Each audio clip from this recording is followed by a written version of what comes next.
Let's get to what appears at the moment to be recovering, the budget. With the budget in the books, the White House will be working with a new partner in order to pass major legislation that affects the economy, the nation, and you. New House Speaker Paul Ryan says he wants to work with the administration and the Senate on tax reform and reducing the budget.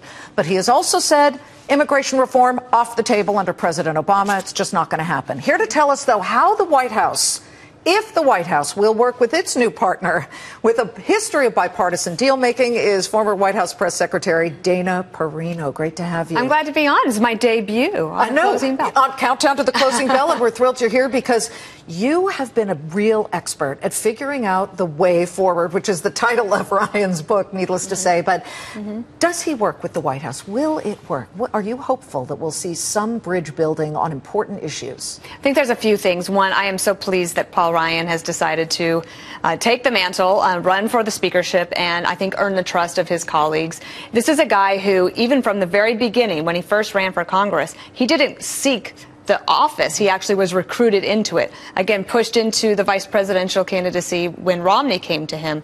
And then he was very happy as a chairman of the Ways and Means Committee. He really likes the policy side of things. His book is called The Way Forward, and I think that President Obama could find a good partner here. There's a couple of reasons why. One, if you look at the Trade Promotion Authority package that President Obama absolutely wanted to get passed, he couldn't get that passed with just the Democratic minorities.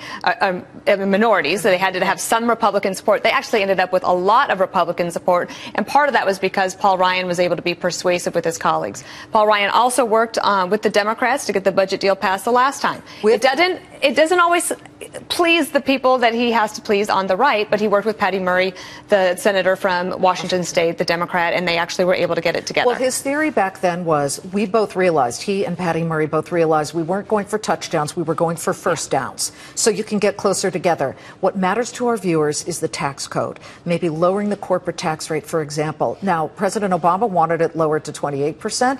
Paul Ryan wanted it 25%.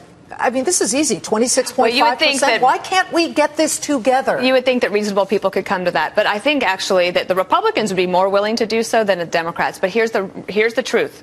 I think that they could get some yardage gained this year, but I don't think anything will pass. It's very difficult to pass major, big legislation like that in the last year before a presidential election, because both the Republican and the Democratic nominee, they're going to have to be talking about tax reform in their elections, and they will want to make that their signature proposal for their first year in office. Dana, let me have you switch sides for a minute. Okay. And speak, say, for example, if you were trying to guide the Democrats, what would you say to say, look, you're not going to get everything, but you are going to get something? What's the best way to achieve that with Paul Ryan? Well, here's what I would do. If I were President Obama and his team, I would actually try to ask Paul Ryan to come to the White House. I would ask his wife and his children, because now Paul Ryan is raising children in the public eye as well. The president, Mrs. Obama, knows something about that. It's really important, I think, that they establish some sort of personal relationship. The White House about 18 months ago said that they were going to do this, and they had basically some half measures where they tried to have some dinners. That all fell apart. There's no sustainable measure from the White House on that part. But I think Paul Ryan is, he's principled and he's polite, and he's actually really fun to be around. So I think that the president would actually enjoy his company. Yeah, well, we shall see, and it is perhaps the way forward, going forward. I encourage people to read the book. It's very interesting to see how he was brought up and how he decided to take that policy direction in his life. Well, it's important to look at, and the earned income tax credit is something that the two sides could possibly if there's anybody that could get a deal done for them on taxes, it's probably Paul Ryan. We shall see. Dana, welcome to the program. Thank you. The first of many, we hope. Thanks for having me. Dana Perino. And you can see Dana each and every day, 5 p.m. Eastern on The 5 on Fox News Channel.